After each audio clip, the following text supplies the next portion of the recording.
हिंदी साहित्य संपूर्ण घटना चक्र क्विक रिवीजन विद आरती शर्मा। दोस्तों, आपको मेरे चैनल पसंद आए तो इसे लाइक करें, शेयर करें, सब्सक्राइब करें। साथ ही साथ मेरे वीडियोस के अगले नोटिफिकेशंस को पाने के लिए बेल आइकन को प्रेस करें।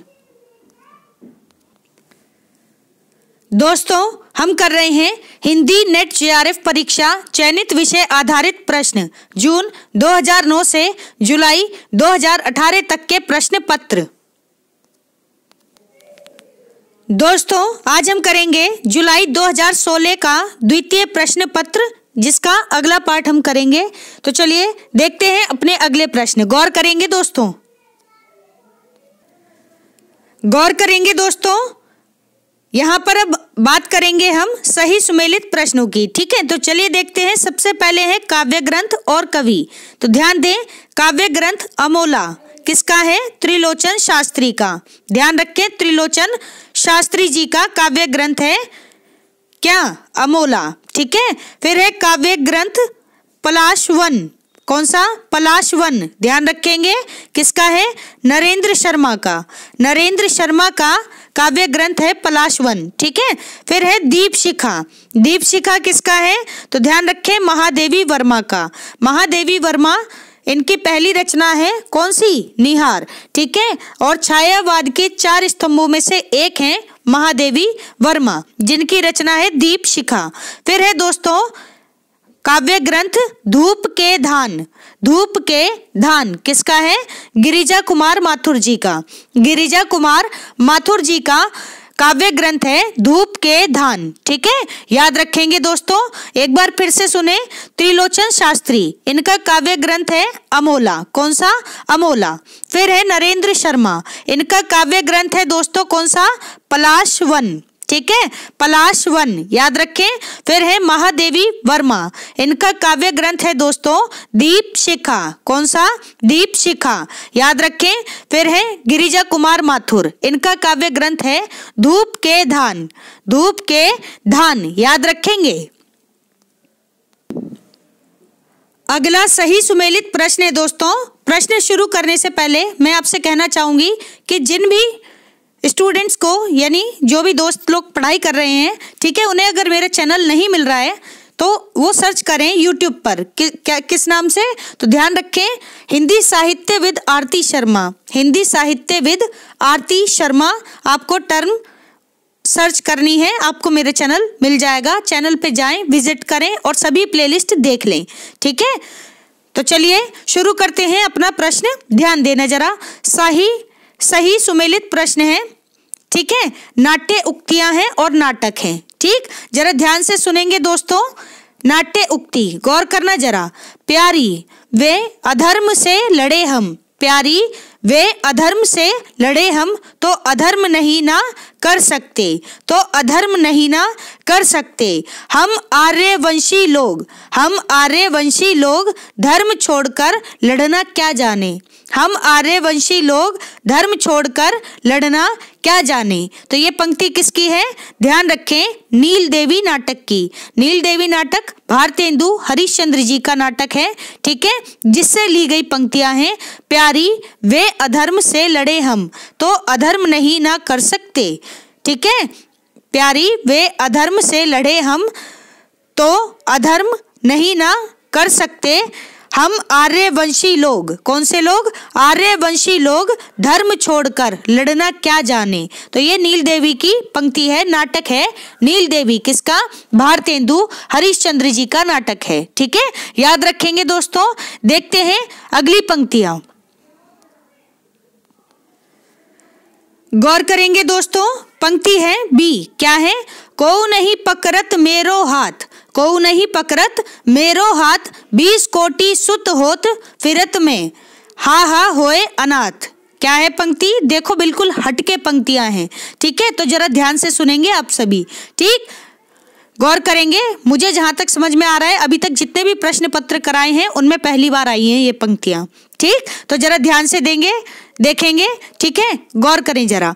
को नहीं पकड़त मेरो हाथ, पकड़त यानी पकड़ना, कोई मेरा हाथ नहीं पकड़ता है। 20 कोटि सुत होत फिरत मैं, हा होए अनाथ। ठीक है, कह रहे हैं 20 कोटि सुत होत, यानी 20 कोटि सुत यानी पुत्र होते हुए भी मैं जो हूँ कैसा हूँ, अनाथ हूँ। ठीक है, तो ये पंक्ति कहाँ से ली गई है, भारत दूरदर्शा से। भारत दूरदर्शा किसका नाटक है, भारतेंदु हरिश्चंद्र जी का। ध्यान रहे भारत दूरदर्शा नाम से प्रताप नारायण मिश्र जी की भी एक रचना है। ठीक है, तो ध्यान रखेंगे आपको विधाएं देखनी है ध्यान से, और किसकी कौन सी विधा है, किसका नाटक पूछा जा रहा है या किसकी काव्य रचना है, तो ये बात आपको ध्यान रखनी है। ठीक है, एक एक नाम से कई कई रचनाएं हैं और यहीं से प्रश्न बनते हैं दोस्तों, डाउटफुल प्रश्न। इसीलिए आपको ध्यान से क्वेश्चन को पढ़ना है और ऑप्शंस को ध्यान से देखना है कि आपसे कौन से राइटर पूछे जा रहे हैं। ठीक है, तो ध्यान रखेंगे और साथ ही साथ विधाओं पर भी दृष्टि डालते हुए आप अपनी स्टडी करें। जरा गौर करेंगे दोस्तों, अगली पंक्ति है, ध्यान दें, चना हाकिम सब जो खाते, चना हाकिम सब जो खाते, सब पर दूना टिकस लगाते, सब पर दूना टिकस लगाते, किसकी पंक्ति है, तो ध्यान दें, अंधेर नगरी। अंधेर नगरी भारतेंदु हरिश्चंद्र जी का ही नाटक है जिससे ली गई पंक्तियां हैं, चना हाकिम सब जो खाते, सब पर दूना टिकस लगाते, टिकस यानी टैक्स। ठीक है, दूना यानी दुगना टैक्स लगाते। ठीक, तो ये हाकिम लोगों के लिए बात कही जा रही है। अंधेर नगरी की पंक्ति है दोस्तों, याद रखेंगे। ठीक, फिर है अगली पंक्ति, जरा देखते हैं। अच्छा, अगली पंक्ति देखने से पहले एक बार रिपीट कर लेते हैं दोनों पंक्तियों को।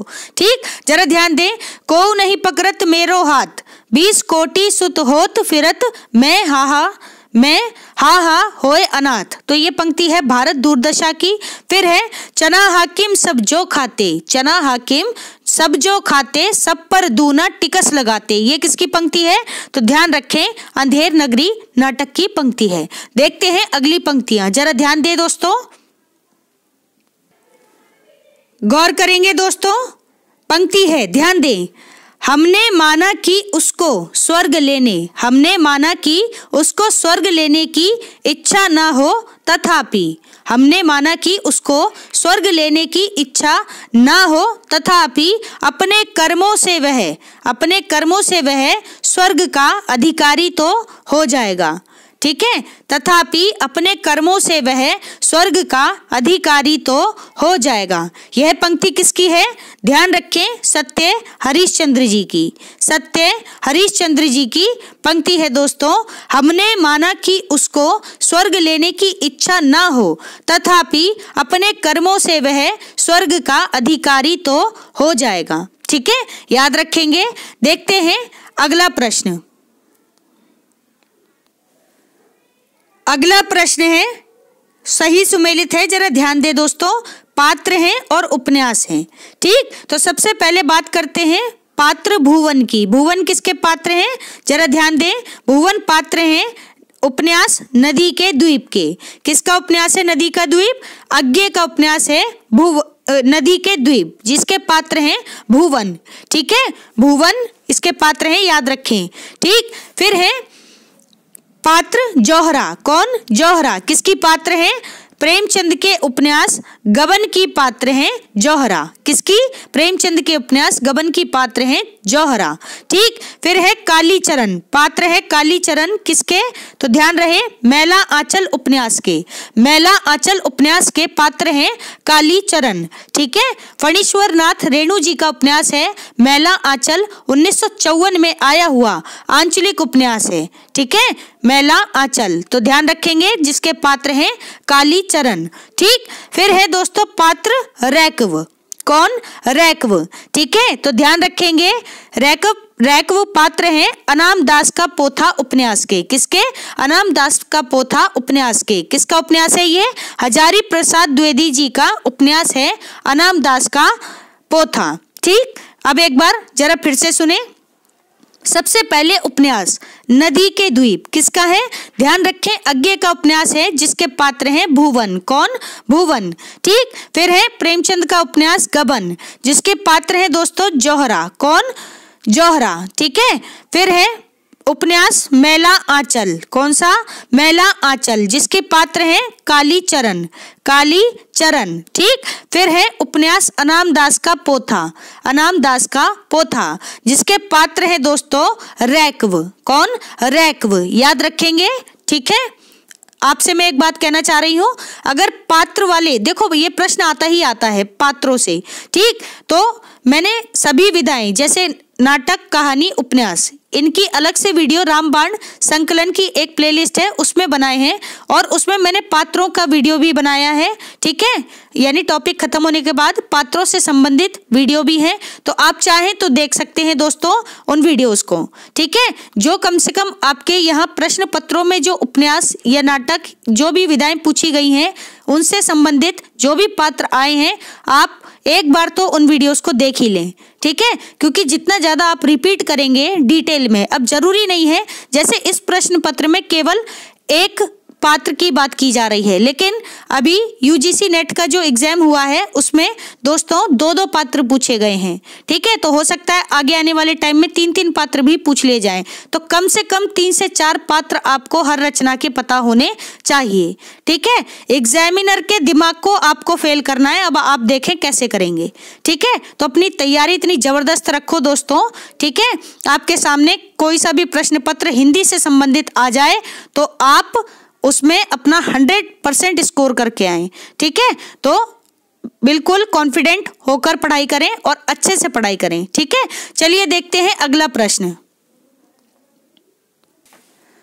अगला प्रश्न है सही सुमेलित है, ध्यान दें। क्या है? कहानियां। कहानी है और रचनाकार हैं। तो सबसे पहले दोस्तों कहानी है कसाई बाड़ा। कौन सी? कसाई बाड़ा। किसकी कहानी है? तो दोस्तों शिव मूर्ति, शिव मूर्ति की कहानी है कसाई बाड़ा। फिर है कहानी तिरिच। कौन सी? तिरिच। किसकी कहानी है? तो ध्यान रखें उदय प्रकाश जी की कहानी है तिरिच। किसकी? उदय प्रकाश जी की कहानी है तिरिच। एक है इनकी कहानी उदय प्रकाश जी की ही, पॉल गोमरा का स्कूटर, पॉल गोमरा का स्कूटर। याद रखेंगे दोस्तों। ठीक है। फिर है कहानी एक प्लेट सैलाब, एक प्लेट सैलाब। किसकी कहानी है? ध्यान रखें मन्नू भंडारी की, मन्नू भंडारी जी की कहानी है एक प्लेट सैलाब। फिर है दोस्तों कहानी कौन सी? डैफोडिल जल रहे हैं, डैफोडिल जल रहे हैं। किसकी कहानी है? तो ध्यान रखें मृदुला गर्ग की, मृदुला गर्ग की कहानी है डैफोडिल जल रहे हैं। ठीक। ध्यान रखेंगे मृदुला गर्ग का उपन्यास है बहुचर्चित उपन्यास कठगुलाब। ठीक। इसे भी याद रखें। अब जरा ध्यान दे दोस्तों एक बार फिर से, तो बात करते हैं यहाँ पर शिव मूर्ति जी की। शिव मूर्ति जी की कहानी है कसाई बाड़ा। कौन सी? कसाई बाड़ा। फिर है उदय प्रकाश जी, उदय प्रकाश जी की कहानी है दोस्तों तिरिच। कौन सी?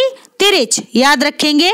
फिर है कौन? मन्नू भंडारी, मन्नू भंडारी जी की कहानी है एक प्लेट सैलाब, एक प्लेट सैलाब। फिर है दोस्तों मृदुला गर्ग जी। कौन? मृदुला गर्ग जी। ठीक है। इनकी कहानी है डैफोडिल जल रहे हैं, डैफोडिल जल रहे हैं। तो ये सभी कहानियां हैं दोस्तों, इन्हें अच्छे से याद कर लें, और इनके पात्र आप मेरी रामबाण संकलन की जो प्लेलिस्ट है, ठीक है, उसमें वीडियो है उनसे देख सकते हैं। अदरवाइज आप अपनी किताबों में भी देख सकते हैं। ठीक है। तो आप इस तरह से प्रश्न पत्रों को करें, कम से कम 2 से 3 बार तो कर ही लें। ठीक है। 3 बार तो बहुत कम बता रही हूँ मैं आपको। ठीक है। कम से कम 5 बार अगर आप प्रश्न पत्रों की जितने मैंने अभी तक कराए हैं इनकी रिवीजन अगर आप कर लेते हैं दोस्तों, किताबें नहीं भी पढ़ते हैं, ठीक है, तो आप समझ लीजिए कि आपका एग्जाम क्रैक हो जाएगा। ठीक है। ये आपको सबसे अच्छी टेक्निक बता रही हूँ। किसी भी एग्जाम को क्रैक करने में कम से कम 70% जो एक रोल होता है, 70% कहें या 50% रोल जो होता है वो प्रीवियस ईयर क्वेश्चंस पेपर का होता है। ठीक है। क्योंकि सिलेक्टेड चीजें होती हैं, रिपीटेड चीजें होती हैं, आपको क्या पढ़ना है वो चीजें होती हैं। ठीक है। तो ये बात ध्यान रखें और प्रश्न पत्रों को जरूर करें। ठीक। तो देखते हैं अगला प्रश्न। अगला प्रश्न है, जरा ध्यान देना, क्या है दोस्तों? सही सुमेलित प्रश्न है, रचना है एवं रचनाकार हैं। तो सबसे पहले रचना है श्रृंगार प्रकाश। कौन सी? श्रृंगार प्रकाश। ठीक है। जिसके रचनाकार हैं कौन? भोज।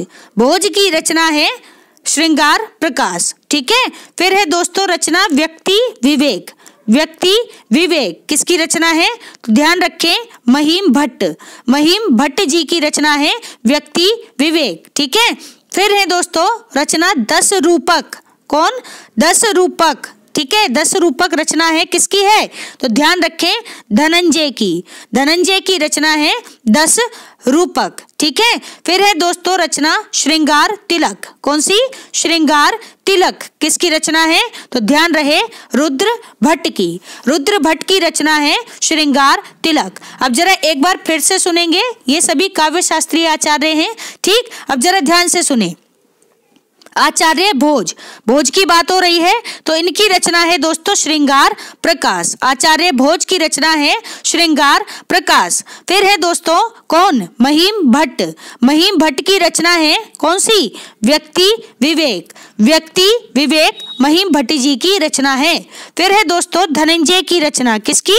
धनंजय की रचना है 10 रूपक। इंपॉर्टेंट लगा लें इस पे बहुत ज्यादा। ठीक है, 10 रूपक, ये सभी रचनाएं वैसे इंपॉर्टेंट है, व्यक्ति विवेक भी बहुत ज्यादा इंपॉर्टेंट है। ठीक है, तो 10 रूपक किसकी है? धनंजय की रचना है। ठीक, फिर है दोस्तों रुद्र भट्ट। आचार्य रुद्र भट्ट, इनकी रचना है कौन सी? श्रृंगार तिलक। श्रृंगार तिलक। ठीक है, याद रखेंगे दोस्तों सभी रचनाओं को। अगर इन आचार्यों का सभी का समय देखना है तो आप मेरे कौन सी प्लेलिस्ट है वो? रामबाण संकलन की। ठीक है, उसमें अंतिम वीडियोस हैं, आप उन्हें एक बार देख सकते हैं। ठीक है, अगला प्रश्न है दोस्तों सही सुमेलित है, जरा ध्यान देना। रचना है और रचनाकार हैं। तो सबसे पहले रचना है सेक्रेड वुड। सेक्रेड वुड, कहीं कहीं दी सेक्रेड वुड भी लिखा मिलता है, तो दोनों रचना एक ही है। किसकी है दोस्तों? टी.एस. इलियट, पाश्चात्य आलोचक हैं। ठीक है, टी.एस. इलियट। ठीक, पाश्चात्य कवि आलोचक। तो इनकी रचना है दी सेक्रेड वुड, यानी सेक्रेड वुड अंग्रेजी नाम है ये, आप ध्यान देंगे। ठीक है, अगर आपको सभी पाश्चात्य रचनाकारों की जो रचनाएं अधिकांशतः रचनाएं देखनी है तो आप मेरी एक प्लेलिस्ट है महत्वपूर्ण रचनाएं एवं रचनाकार, 15-15 सेकंड की है। ठीक है, वीडियोस आप उन्हें देख सकते हैं, उनमें आपको ये रचनाएं मिल जाएंगी। ठीक, जरा ध्यान दे दोस्तों। फिर है रचना रिवॉल्यूशन। कौन सी? रिवॉल्यूशन। ठीक है, तो रिवॉल्यूशन किसकी है? ध्यान रखें, F.R. लिविस की। F.R. लिविस की। बहुत से लोग तो ऐसे होंगे कि यहाँ तक पहुंचे भी नहीं होंगे। ठीक है, होता है क्योंकि हिंदी साहित्य इतना ज्यादा व्यापक है दोस्तों, जरूरी नहीं है कि सारी चीजें समय से पहले पढ़ ली जाएं। ठीक है, लेकिन जिन्होंने नहीं पढ़ी है तो वो अभी पढ़ लें, कोई दिक्कत नहीं है। बाकी अपनी किताबों से एक बार देख लें। मुझे इस पर एक अलग से वीडियो भी बनानी थी, मुझे समय नहीं मिल पाया। जैसे ही ये सारी वीडियोस खत्म होंगी तो मैं कोशिश करूंगी जितनी भी पाश्चात्य रचनाएं एवं रचनाकार हैं उनकी सभी रचनाओं की एक अलग से वीडियो बना दूं मैं। ठीक है, और मैं बनाऊंगी इस बात को। ठीक है, ध्यान रखना। तो देखते हैं रिवॉल्यूशन। रिवॉल्यूशन क्या है? F.R. लिविस। F.R. लिविस की रचना है रिवॉल्यूशन। फिर है दोस्तों language as gesture. Language as gesture, ये किसकी रचना है? तो ध्यान रखें, R.P. ब्लैकमार। R.P. ब्लैकमार की रचना है लैंग्वेज एज जेस्चर। फिर है रचना a grammar of motives. A grammar of motives, तो किसकी रचना है? ये है केनेथ बर्ग की। केनेथ बर्ग की रचना है ए ग्रामर ऑफ मोटिव्स। ठीक, अब जरा एक बार फिर से सुनेंगे सभी रचनाओं को, गौर करेंगे दोस्तों। टी.एस. इलियट। टी.एस. इलियट की रचना है सेक्रेड वुड या द सेक्रेड वुड, याद रखेंगे। फिर है F.R. लिविस। अंग्रेजी में आप इनके नामों को लिख लें एक जगह। ठीक है, और इंग्लिश में याद कर लें। ठीक है, जल्दी याद हो जाएगा आपको। ठीक, F.R. लिविस, कहीं कहीं F.R. लेविस ऐसे भी लिखा मिलता है, तो ध्यान रखें एक ही व्यक्ति है जिनकी रचना है रिवॉल्यूशन। कौन सी? रिवॉल्यूशन। फिर है दोस्तों R.P. ब्लैकमर। R.P. ब्लैकमर, इनकी रचना है कौन सी? Language as gesture. Language as gesture किसकी रचना है? R.P. ब्लैकमर की रचना है लैंग्वेज एज जेस्चर। फिर है दोस्तों केनेथ बर्ग। कौन? Kenneth Burke. इनकी रचना है कौन सी? ध्यान रखें दोस्तों, a grammar of motives. A grammar of motives किसकी रचना है? केनेथ बर्क की रचना है ए ग्रामर ऑफ मोटिव्स। ठीक है, देखते हैं अगला प्रश्न। अगला प्रश्न है, जरा ध्यान देना दोस्तों, क्या है प्रश्न? गौर करें। स्थापना है और तर्क है। तो सबसे पहले स्थापना है, कविता बाह्य प्रकृति से निरपेक्ष मनुष्य की अंतः प्रकृति का प्रकाशन है। क्या है स्थापना? कविता बाह्य प्रकृति से निरपेक्ष मनुष्य की अंतः प्रकृति का प्रकाशन है। यह है स्थापना, जो कि गलत है। फिर है तर्क। तर्क क्या है? क्योंकि कविता, ध्यान से सुने, क्योंकि कविता मनुष्य की भावात्मक सत्ता का सृष्टि में विस्तार करती है। क्योंकि कविता मनुष्य की भावात्मक सत्ता का सृष्टि में विस्तार करती है।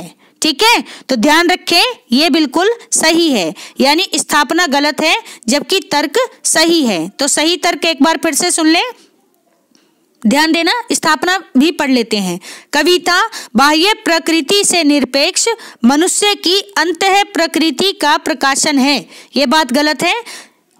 तर्क है क्योंकि कविता मनुष्य की भावात्मक सत्ता का सृष्टि में विस्तार करती है। तो दोस्तों ये बात सही है कि कविता मनुष्य की भावात्मक सत्ता का सृष्टि में विस्तार करती है, तो ये बात बिल्कुल सही है, ध्यान रखेंगे। तो ए गलत और आर सही। अब देखते हैं यहाँ पर अगला प्रश्न, स्थापना है, जरा ध्यान दें,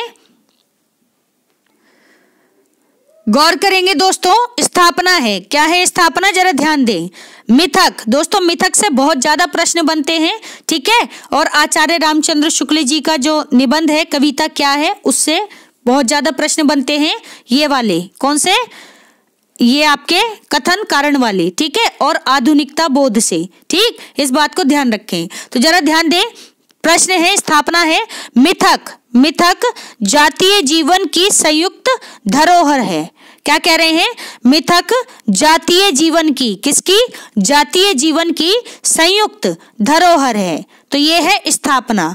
देखते हैं दोस्तों तर्क, गौर करेंगे दोस्तों, जरा ध्यान दें। तर्क है, क्या है तर्क? इसलिए उसका रचनात्मक उपयोग सामाजिक जिम्मेदारी है। इसीलिए उसका उपयोग, कैसा उपयोग? रचनात्मक उपयोग सामाजिक जिम्मेदारी है। तो ध्यान रखेंगे, ए और आर दोनों ही बातें सही हैं। ए और आर दोनों ही बातें सही हैं, ठीक है, तो ध्यान रखेंगे। देखते हैं अगला प्रश्न, ठीक है, एक बार इसको फिर से रिपीट कर लेते हैं प्रश्न को, जरा ध्यान देना, गौर करेंगे दोस्तों, ध्यान दें। स्थापना है, क्या है स्थापना? मिथक जातीय जीवन की संयुक्त धरोहर है। मिथक क्या है? जातीय जीवन की संयुक्त धरोहर है। बात बिल्कुल सही है, एकदम सही है स्थापना। ठीक, तो ध्यान रखेंगे दोस्तों, गौर करेंगे दोस्तों। तर्क है, क्या है तर्क? इसीलिए उसका रचनात्मक उपयोग सामाजिक जिम्मेदारी है। इसीलिए उसका रचनात्मक उपयोग सामाजिक जिम्मेदारी है। ये बात भी बिल्कुल सही है, ध्यान रखेंगे दोस्तों। देखते हैं अगला प्रश्न, गौर करेंगे दोस्तों, जरा ध्यान देना। स्थापना है, क्या है स्थापना?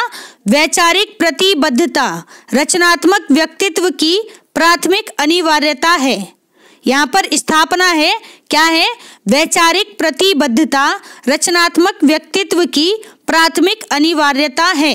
यह है स्थापना, जो कि गलत है। फिर है तर्क। तर्क क्या है? क्योंकि साहित्यकार का रचनात्मक विचार सामाजिक परिवर्तन का बीज वपन करता है। क्या कह रहे हैं? क्योंकि साहित्यकार का रचनात्मक विचार सामाजिक परिवर्तन का बीज वपन करता है। तो ये बात बिल्कुल सही है, ठीक है, याद रखें। ऊपर वाली यानी स्थापना गलत है, वैचारिक प्रतिबद्धता रचनात्मक व्यक्तित्व की प्राथमिक अनिवार्यता है, बात गलत है, ठीक है, जबकि तर्क सही है। ध्यान दें, क्योंकि साहित्यकार का रचनात्मक विचार, ठीक है, यानी कि जो आइडिया आता है ना, क्रिएटिव आइडिया, उसकी बात हो रही है। ठीक है, साहित्यकार का रचनात्मक विचार सामाजिक परिवर्तन का बीज वपन करता है। ठीक है, ये समाज किससे बदलता है दोस्तों? विचारों से ही बदलता है। ठीक है, विचार कैसे होते हैं? रचनात्मक होते हैं। और यहाँ पर किसके रचनात्मक विचारों की बात हो रही है? साहित्यकार के रचनात्मक विचारों की। ठीक है, तो देखते हैं अगला प्रश्न। तो ध्यान देना जरा। तो ए गलत और आर सही, यानी स्थापना गलत है जबकि तर्क सही है। ठीक है, अगला प्रश्न है, जरा ध्यान दे दोस्तों। स्थापना है, ध्यान से सुने। क्या है स्थापना? चमत्कार वह प्रक्रिया है जिससे चित्त का विस्तार होता है। चमत्कार वह प्रक्रिया है जिससे चित्त का विस्तार होता है। रसास्वाद और चमत्कार की प्रवृत्ति में कोई अंतर नहीं है। ठीक है, रसास्वाद और चमत्कार की प्रवृत्ति में कोई अंतर नहीं है। ठीक, स्थापना है दोस्तों ये। ठीक, तो ये स्थापना सही है। ठीक है, अब देखते हैं तर्क है। तर्क क्या है? इसीलिए भारतीय काव्य शास्त्र में काव्य में कई चमत्कार बिंदुओं का उल्लेख हुआ है। क्या कह रहे हैं? इसीलिए भारतीय काव्य शास्त्र में काव्य में कई चमत्कार बिंदुओं का उल्लेख हुआ है। तो ये भी सही है। ठीक है, स्थापना भी सही, तर्क भी सही। एक बार फिर से सुने स्थापना, ध्यान से सुनना जरा। चमत्कार वह प्रक्रिया है, चमत्कार यानी मैजिक। ठीक है, तो ध्यान से सुने। चमत्कार वह प्रक्रिया है जिससे चित्त का विस्तार होता है। चित्त का यानी हृदय का विस्तार होता है। रसास्वाद और चमत्कार की प्रवृत्ति में कोई भी अंतर नहीं है। यानी कि जिसका रसास्वाद हो गया, रसास्वादन हो गया, वह व्यक्ति क्या हो गया? चमत्कृत हो गया, यानी हृदय परिवर्तन हो गया ना, तो चमत्कार तो हो ही गया। ठीक है, तो ध्यान रखेंगे इस बात को। तर्क है, इसीलिए भारतीय काव्य शास्त्र में काव्य में कई चमत्कार बिंदुओं का उल्लेख हुआ है। तो भारतीय काव्य शास्त्र में कई ऐसे चमत्कार बिंदुओं का उल्लेख मिलता है जिससे रसास्वाद, ठीक है, किसी व्यक्ति के हृदय का यानी चित्त का विस्तार हुआ हो और रसास्वाद और चमत्कार उत्पन्न हुआ हो। ठीक है, देखते हैं अगला प्रश्न। तो ए और आर दोनों ही सही है, ध्यान रखेंगे, गौर करेंगे अगले प्रश्न पर। अगला प्रश्न है, ध्यान दें, स्थापना है, गौर से सुनेंगे। अवस्थानुकृति कृतिर नाट्यम, अवस्थानुकृति ही नाट्यम, अर्थात अवस्था की अनुकृति को नाटक कहते हैं। क्या कहते हैं? अवस्था की अनुकृति को नाटक कहते हैं। ठीक है, तो ये है स्थापना। तर्क है, क्या है तर्क? क्योंकि नाटक में लोक के सुख दुख का अनुकरण आंगिक अभिनय द्वारा किया जाता है। क्योंकि नाटक में लोक के सुख दुख का अनुकरण आंगिक अभिनय द्वारा किया जाता है, आंगिक अभिनय द्वारा। ठीक है, तो ये गलत है। स्थापना सही है, स्थापना सही है। क्या है स्थापना? अवस्थानुकृतिर नाट्यम, ये एक पूरा संस्कृत में, ठीक है, शब्द है यानी वाक्य है। ठीक, अवस्थानुकृति ही कृतिर नाट्यम, अर्थात अवस्था की अनुकृति को नाटक कहते हैं। यह बात बिल्कुल सही है। तर्क है, क्योंकि नाटक में लोक के सुख दुख का अनुकरण आंगिक अभिनय द्वारा किया जाता है। यह बात बिल्कुल गलत है। ठीक है, ध्यान रखेंगे दोस्तों। तो दोस्तों, हमारा आज का ये वीडियो यहीं समाप्त होता है। Thanks for watching. अगर आपको मेरे वीडियोस पसंद आ रहे हैं तो इन्हें लाइक करें, शेयर करें, मेरे चैनल को सब्सक्राइब करें। साथ ही साथ मेरे वीडियोस के अगले नोटिफिकेशंस को पाने के लिए बेल आइकन को प्रेस करें। धन्यवाद दोस्तों।